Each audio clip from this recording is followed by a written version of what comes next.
ব্যক্তিকে বলতে চাই, আপনি আপনার একজন সন্তানকে ডাক্তার বানিয়ে দেখান।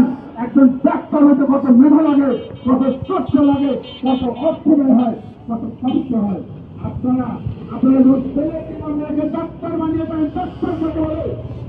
এবং ডাক্তাররা আপনাদের জন্য, এই চিকিৎসা সেবা প্রতিষ্ঠানগুলো আপনাদের জন্য কত বেশি গুরুত্বপূর্ণ।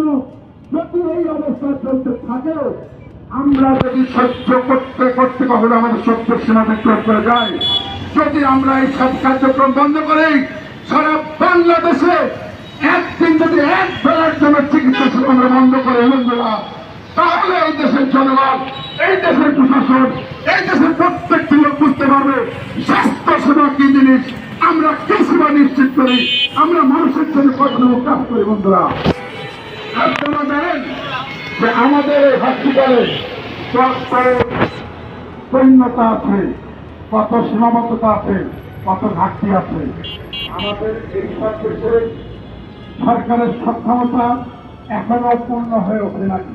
আপনারা জানেন চিকিৎসা সেবায় যে বাজেট লাগবে, বাংলাদেশের সরকার সেটি এই মুহূর্তে সম্পূর্ণ নির্বাহ করার সক্ষমতা রাখে না। এইখানে যত চিকিৎসক প্রয়োজন, অত চিকিৎসক সরকারি বেসরকারি পর্যায়ে এখন নিয়োগ দেওয়ার মতো চিকিৎসক বাংলাদেশে এখনো তৈরি হয়নি।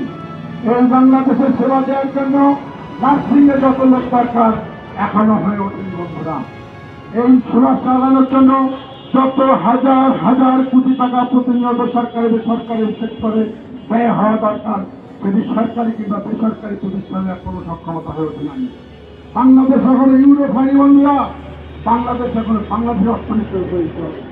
কিন্তু আপনারা একটা লক্ষ্য করেন, ইউরোপিয়ান কান্ট্রি যেগুলো আছে, উন্নত কান্ট্রি যেগুলো আছে, এখানে 78% রোগী মারা যায় হসপিটালে, এবং বাকি রোগী কোনো সময় সড়ক দুর্ঘটনায় কিংবা বাড়িতে।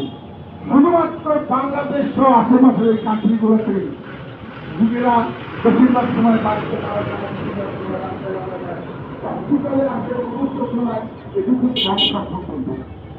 কিন্তু সেই একটি খারাপ রোগীকে নার্সিং করতে যদি সে মৃত্যুবরণ করে, তার জন্য যে ডাক্তার দায়ী, তার জন্য যে নার্স দায়ী, তার জন্য যে আমাদের স্বাস্থ্যকর্মী দায়ী। যে রোগী মারা গেলেই হামলা করতে হবে, রোগী মারা গেলেই হসপিটাল ভাঙচুর করতে হবে, রোগী মারা গেলে মানুষকে মেরে ফেলতে হবে, এটি কোন প্রবণতা হবে? বন্ধুরা, আমরা যে জনগণের জন্য কাজ করি, আমরা যে স্বাস্থ্য সেবা নিয়ে কাজ করি, সেই স্বাস্থ্য সেবা দিতে গিয়ে যদি আমাদের জীবন নিরাপত্তাহীন হয়ে যায়, আমরা এত কোটি কোটি টাকা বিনিয়োগ করে